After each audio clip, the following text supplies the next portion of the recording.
सभी को नमस्कार। मैं Suresh Bhardwaj, lecturer political science, government girls senior secondary school Gagadwas, आप सभी का इस सेशन में स्वागत करता हूं। आज हम कक्षा 10-2 राजनीति विज्ञान उसका पहला पार्ट राष्ट्र निर्माण की चुनौतियां भाग 2 का अध्ययन करेंगे। प्यारे विद्यार्थियों, हम अपने पिछले प्रथम भाग में इसके जो विस्तृत रूपरेखा है उसके बारे में हम जान चुके हैं, लेकिन आपकी दोहराई के लिए, पुनरावृत्ति के लिए मैं आपको एक बार दोबारा से आपके दिमाग को तरोताजा करने के लिए, आपकी याददाश्त शक्ति को बढ़ाने के लिए मैं दोबारा से आपकी दोहराई करवा रहा हूं संक्षिप्त रूप में। तो ध्यान देने का प्रयास करना और समझने का प्रयास करना। भारत 15 अगस्त 1947 को आजाद हुआ और आजादी के पश्चात हमारे जो राजनीतिक थे उन सब के बीच दो बिंदुओं पर सहमति बनी।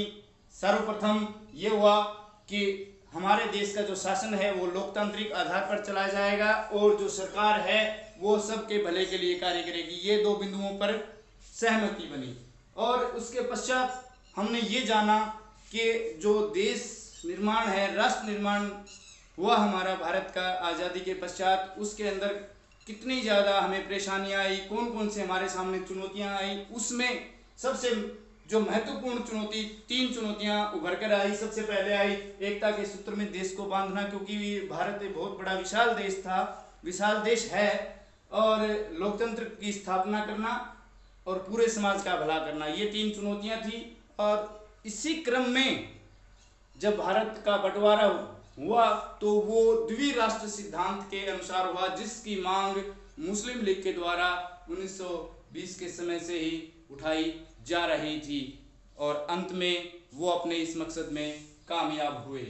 और जब मुस्लिम लीग की इच्छा के अनुरूप जब अंग्रेजों ने भारत के 2 टुकड़े कर दिए, भारत और पाकिस्तान, यानी विभाजन कर दिया, तो उस विभाजन के परिणाम स्वरूप कौन कौन सी परेशानियां आई, वो सारी की सारी जो मुख्य समस्याएं हैं इनका भी हमने अध्ययन किया था। उन समस्याओं में सर्वप्रथम के देश को धर्म के आधार पर ये विभाजन करना सबसे बड़ी टेढ़ी खीर थी, क्योंकि पूरे भारत के अंदर, पूरे विस्तृत क्षेत्र के अंदर दोनों जातियां, दोनों धर्मों के लोग, हिंदू और मुस्लिम, एक साथ बसे हुए थे। उन्हें अलग करना, एक तरह से एक स्थान से दूसरे स्थान पर ले जाना संभव नहीं था।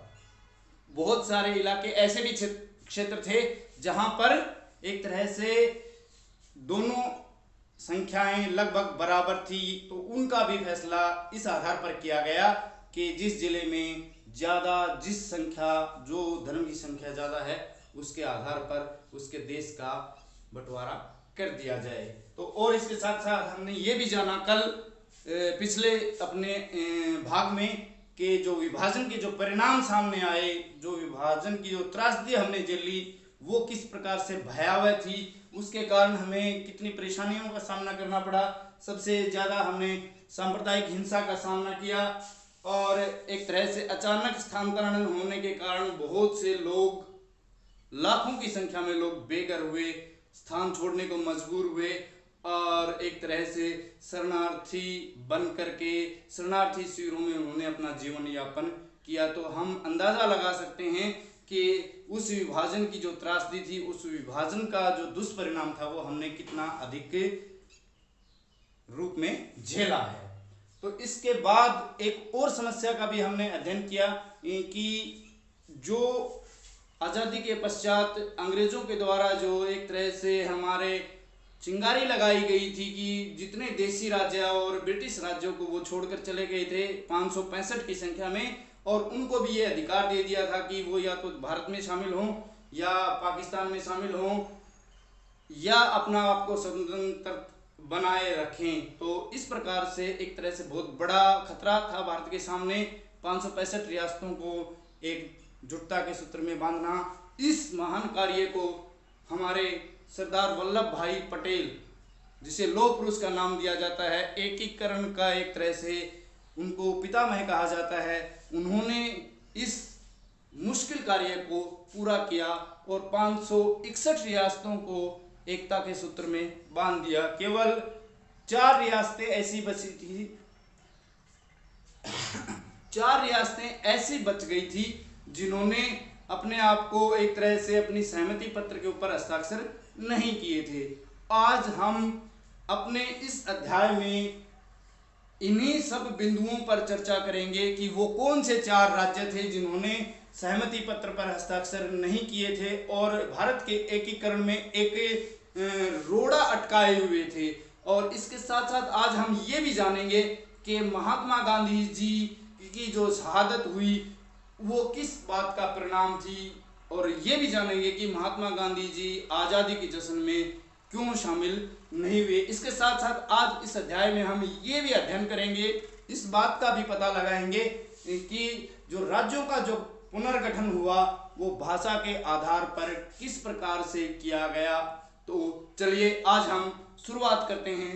सर्वप्रथम हम महात्मा गांधी जी की शहादत के विषय को लेते हैं कि महात्मा गांधी जी जब भारत आज़ाद हुआ 15 अगस्त 1947 को, तो वो अपने हमारे इस आज़ादी के जश्न में पूरी तरह से शामिल क्यों नहीं हुए। हमें ये आभास है, हमने ये देखा है कि जब हमारा देश विभाजन की त्रासदी के दौर से गुजरा और कितने अधिक मात्रा में, कितनी अधिक विभत्स तरीके से सांप्रदायिक दंगे हुए, लाखों की संख्या में लोग मारे गए, तो महात्मा गांधी जी इस जो आज़ादी हमें मिली 15 अगस्त 1947 को, उनके लिए ये खुशी और गम दोनों का दिन था। क्योंकि खुशी इस बात की थी कि हम आज़ाद हुए, लेकिन गम इस बात का था कि एक देश में रहने वाले 2 धर्मों के लोग जो भाईचारे की एक मिसाल थी और एक ही दिन के बाद एक दूसरे के खून के प्यासे हो गए और एक दूसरे को मारने काटने लगे। महात्मा गांधी जी इस बात को लेकर के बहुत दुखी थे और जो देश में सांप्रदायिक हिंसा हो रही थी, महात्मा गांधी जी उससे भी बहुत दुखी थे। इसी हिंसा को रोकने के लिए वो पश्चिमी बंगाल की यात्रा पर गए, वहां पर उन्होंने उपवास रखा और उपवास रखने के बाद वहां पर जब सांप्रदायिक दंगे कुछ कम हुए तो वो वापस दिल्ली लौट आए और 1948 में उन्होंने नई दिल्ली में भी उपवास रखा ताकि लोगों के अंदर प्रेम की भावना को जगा सकें, सांप्रदायिक हिंसा और तनाव को कुछ कम कर सकें। लेकिन उनके उपवास से हालांकि तनाव कुछ कम हुआ, लेकिन 30 जनवरी 1948 को नाथुराम विनायक गोडसे ने उनकी गोली मारकर हत्या कर दी। इस हत्या के पीछे एक तरह से ये तर्क दिया गया था राष्ट्रवादियों के द्वारा कि जो महात्मा गांधी थे वो पाकिस्तान में हिंदुओं पर हो रहे अत्याचार के प्रति चुप थे और भारत में मुसलमानों के प्रति उनकी सहानुभूति थी। यानी इन 2 विचारधाराओं के परस्पर विरोधाभास के स्वरूप दामोदर विनायक गोडसे ने महात्मा गांधी जी की हत्या कर दी। यानी हम ये कह सकते हैं कि ये इस प्रकार का जो जघन्य अपराध है वो राष्ट्रवादी अपने आप को कहने वाले लोगों ने इस अहिंसा के पुजारी की हत्या कर दी। और अब हम जानेंगे कि भारत के जो राज्यों का विलय हुआ है, उन राज्यों के विलय में जब 561 देशी रजवाड़ों का विलय कर दिया गया, लेकिन जो 4 राज्य या रियासत बचे हुए थे वो कौन से थे, आइए उसका अध्ययन करते हैं। ये वो 4 राज्य थे, हैदराबाद, कश्मीर, मणिपुर और जूनागढ़। इन 4 राज्यों ने किसी न किसी रूप में अपने आप को भारतीय संघ में विलय से एक तरह से इनकार किया हुआ था। सर्वप्रथम जो हम चर्चा करेंगे हैदराबाद की। हैदराबाद बहुत बड़ा विशाल राज्य था और वहाँ का जो शासक था उसको निजाम कहा जाता था। निजाम ये एक उर्दू भाषा का शब्द है, राजा जैसे हिंदी में राजा कहते हैं, तो उस वहाँ के शासक को निजाम कहा जाता था। और इस निज़ाम के बारे में इतना कहा जाता था कि ये दुनिया का सबसे अमीर लोगों में शामिल था, यानी इसके पास इतनी अधिक मात्रा में धन दौलत थी, तो हम कह सकते हैं कि ये दुनिया के बहुत बेहतरीन जो धनवान लोग थे उनके अंदर ये शामिल था। नवंबर 1947 में हैदराबाद ने भारत सरकार के साथ एक समझौता किया हुआ था, जिसके अनुसार उन्होंने 1 वर्ष का समय मांगा था यथास्थिति बरकरार रखने के लिए, और भारत सरकार ने उनकी बात को मान लिया था। और भारत सरकार लगातार निजाम से भारतीय संघ में शामिल होने के लिए कह रही थी, यानी बातचीत अभी जारी थी। लेकिन इसी दौरान जो समय अवधि बीत रही थी, इसी दौरान कुछ ऐसी घटनाएं हो गई जिसकी वजह से भारत की सेना को कार्रवाई करनी पड़ी और इसको भारतीय संघ में मिला लिया गया। वो कार्रवाई क्या थी कि जो हमारा ये निजाम है हैदराबाद का, ये एक तरह से बहुत ही क्रूर शासक कहा जाता है इसे, कि उन्होंने महिलाओं और किसानों के साथ वो बहुत ज़्यादा ज्यादती करता था, यानी कि ये कह सकते हैं कि वो एक अच्छा शासक नहीं था।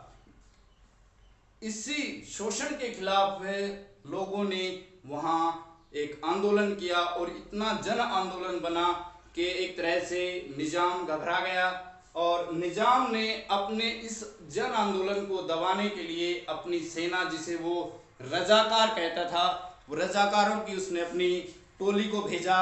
मैं यहाँ पर यह बताना चाहता हूँ, रजाकार ऐसे व्यक्ति थे जिन्हें हम साधारण भाषा में गुंडे कह सकते हैं, यानी रजाकार निजाम के वो गुंडे थे। और ये रजाकार एक तरह से बड़े सांप्रदायिक थे, वो केवल और सिर्फ केवल जो गैर मुसलमान आबादी होती थी उन पर अत्याचार ढाते थे, इतने अधिक ज्यादा अत्याचार करते थे कि जिसकी कोई सीमा नहीं होती थी। जनता उनके अत्याचारों से बहुत दुखी थी।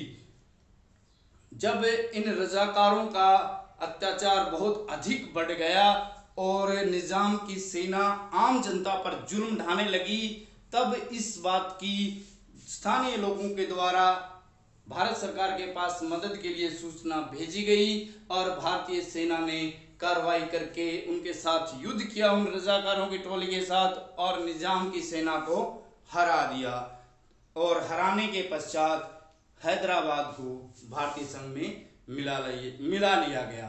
तो हम देखते हैं कि किस प्रकार से एक जो हैदराबाद राज्य था उसको भारतीय संघ में मिलाया गया। चलिए हम चलते हैं दूसरे राज्य के ऊपर, जो कि कश्मीर भारत के उत्तरी हिस्से में बसा हुआ एक हिंदू राज्य था। इसके राजा का नाम राजा हरि सिंह, और इसी राजा हरि सिंह ने भी अंग्रेजों की उसी नीति का अनुसरण किया। इसने भी अपने आप को किसी भी देश में शामिल होने से मना कर दिया, यानी इसने ये कहा कि ना तो मैं पाकिस्तान में शामिल होऊंगा और ना ही मैं भारत में शामिल होऊंगा, अपने आप को स्वतंत्र रखूंगा। तो एक तरह से इसने यथास्थिति का पालन किया, लेकिन जो पाकिस्तान देश था हमारा, जो टुकड़ा बनकर बना है, वो हमेशा से ही इस राज्य को, कश्मीर को अपना हिस्सा मानता था और समय समय पर उसने इस बात की मंशा जाहिर भी की है और इसको अपने अंदर शामिल करने का प्रयास भी किया है। इसी बात को अमली जामा पहनाने के लिए पाकिस्तान ने कश्मीर के राजा पर अपनी कबायली सेना और सेना के माध्यम से आक्रमण कर दिया। उस अवस्था में राजा हरि सिंह द्वारा भारत से मदद मांगी गई और भारतीय सेना ने वहां पर पाकिस्तान की सेना के साथ युद्ध करके एक तरह से राजा हरि सिंह की मदद की और राजा हरि सिंह ने उस सहमति पत्र पर हस्ताक्षर कर दिए। लेकिन यहाँ पर इस राज्य को, कश्मीर को विशेष सुविधाओं वाला राज्य की जो एक तरह से पहल की गई, कश्मीर को कुछ विशेष अधिकार दिए गए।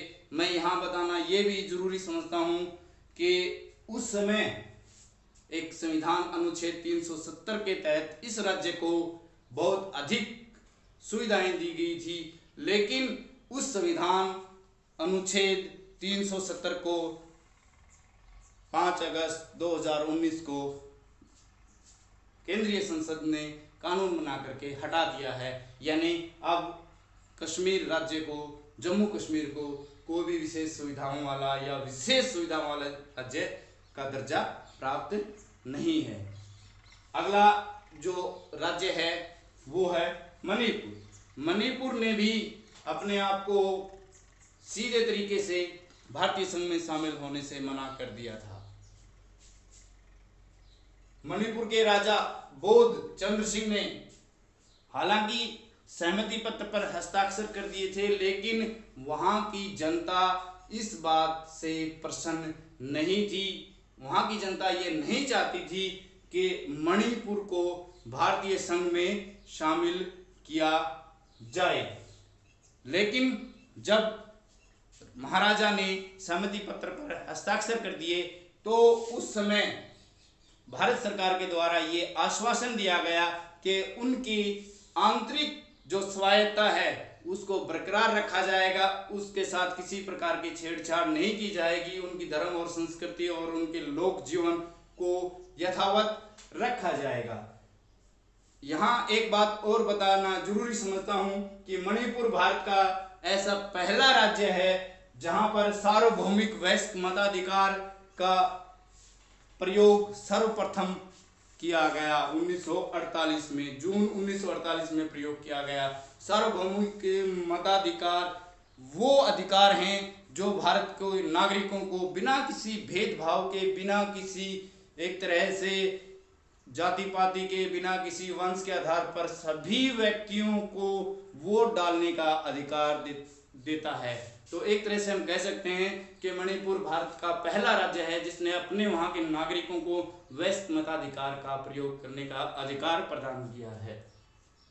इसी घटनाक्रम में जो भारतीय कांग्रेस थी, वहां मणिपुर की कांग्रेस वो ये चाहती थी कि मणिपुर को भारतीय संघ में शामिल होना चाहिए, लेकिन वहां की जनता इस बात के लिए तैयार नहीं थी, वो इस बात का विरोध करती थी। लेकिन उसके बावजूद महाराजा बोध चंद्र सिंह ने सहमति पत्र पर हस्ताक्षर कर दिए और ये आज भी ये विदित है, आज भी इस बात का आभास होता है कि मणिपुर की जनता भारतीय संघ में मिलाए जाने का विरोध आज भी समय असमय पर करती रहती है।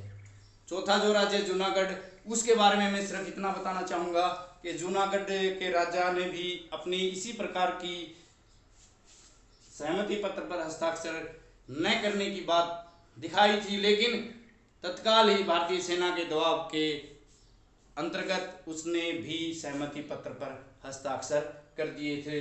तो ये जो 4 राज्य हैं, हैदराबाद, कश्मीर, मणिपुर, जूनागढ़, ये सभी 4 राज्य एक तरह से भारतीय संघ में शामिल कर लिए गए और एक एकीकृत भारतीय संघ का निर्माण हुआ। इस प्रकार हम देखते हैं कि सरदार वल्लभ भाई पटेल की जो एकीकरण की नीति थी उसके फलस्वरूप पूरा भारत एक हो गया है।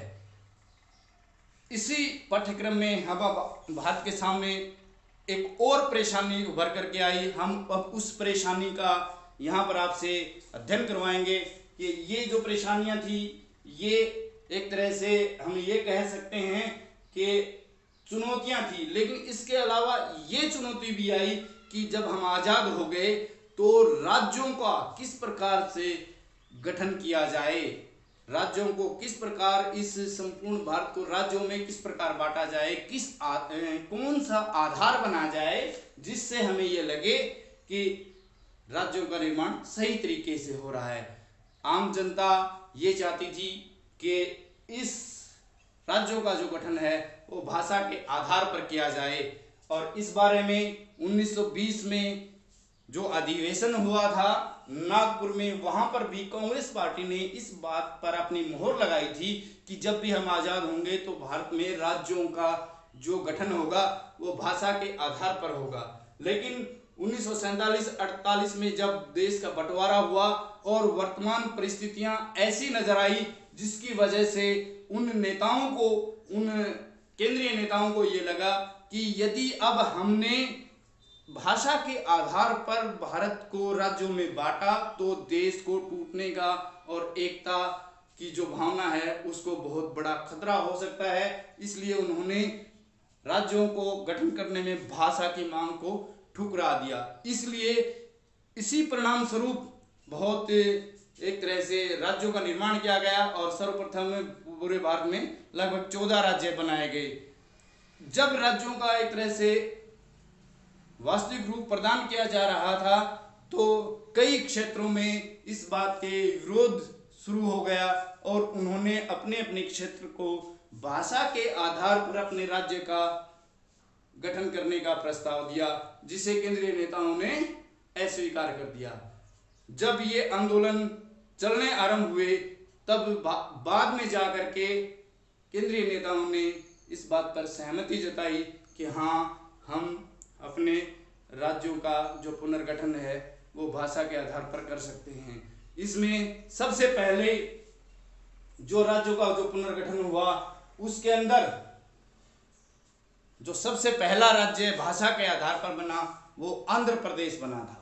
आंध्र प्रदेश तेलुगु भाषा को बोलने वाला प्रदेश है और इस राज्य को एक तरह से विस्तृत मद्रास राज्य के रूप में एकत्रित कर दिया गया और वर्तमान समय में हम देख सकते हैं कि जो मद्रास राज्य जो बनाया गया था वो उस राज्य में तमिलनाडु, कर्नाटक, केरल और आंध्र प्रदेश, इतना बड़ा विशाल क्षेत्र मद्रास क्षेत्र को मद्रास राज्य के रूप में बनाया गया था। लेकिन सभी राज्यों की भाषाएं अलग अलग थी और आंध्र प्रदेश तेलुगु भाषी क्षेत्र होने के कारण इन राज्य के लोगों ने अपना विरोध आरंभ कर दिया कि हमारे क्षेत्र को अलग राज्य का दर्जा दिया जाए।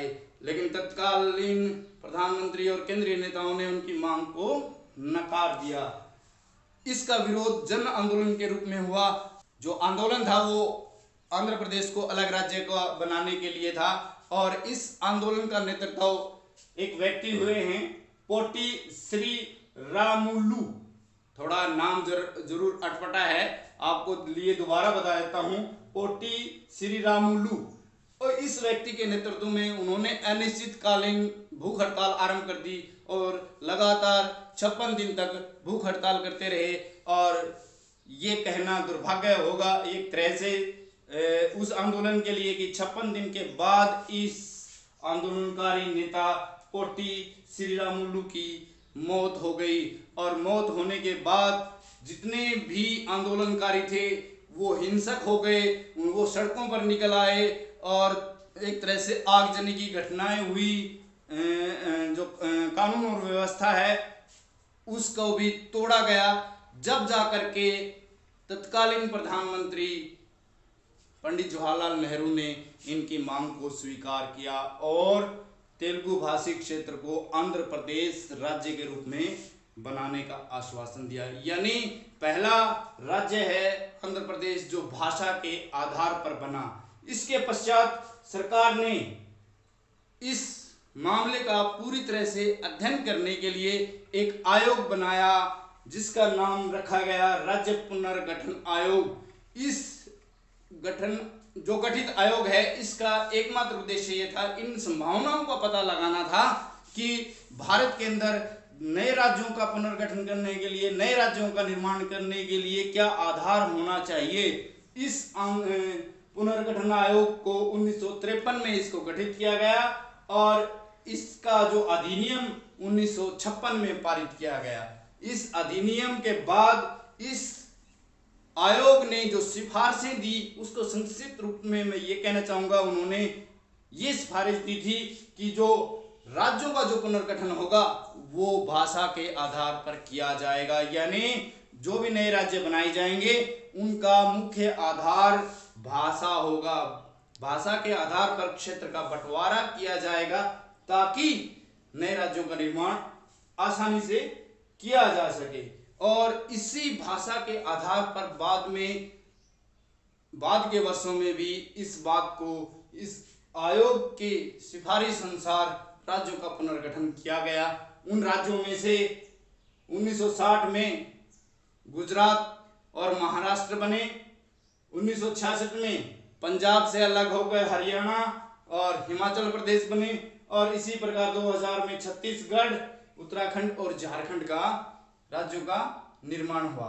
प्यारे विद्यार्थियों, आज हमने राष्ट्र निर्माण की चुनौतियां भाग 2 में ये जाना है कि जो 4 राज्य थे जो समस्या के रूप में उभर कर आए थे, उन 4 राज्यों को किस प्रकार से भारतीय संघ में शामिल किया गया और राज्य पुनर्गठन आयोग क्या था और उसने अपनी अपनी सिफारिशें क्या दी। और एक तरह से ये कह सकते हैं कि हमने ये भी जाना कि आंध्र प्रदेश पहला राज्य भाषा के आधार पर बनने वाला किस प्रकार बना। इन संपूर्ण घटनाक्रम को आपको पूरी तरह से रिवाइज करना है, देखना है और समझना है। तो मैं आपको आज के पाठ के आधार पर आपको गृह कार्य दे रहा हूं।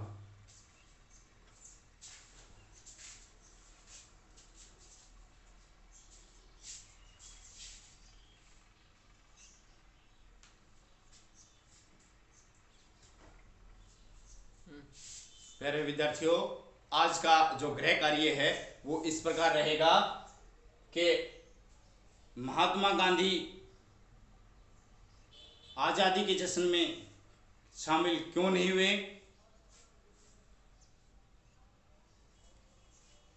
कश्मीर को भारत में किस प्रकार विलय किया गया, मणिपुर की जनता भारत में शामिल किए जाने को लेकर क्यों खुश नहीं थी, राज्य पुनर्गठन आयोग ने अपनी क्या सिफारिशें दी। इन सभी प्रश्नों के उत्तर आपको लिखने हैं और याद करने हैं। ज़्यादा जानकारी के लिए आप अपनी एनसीईआरटी की जो आपकी पुस्तक है उसका स्वेच्छा से अध्ययन करें और इन प्रश्नों के उत्तर भी जांचें।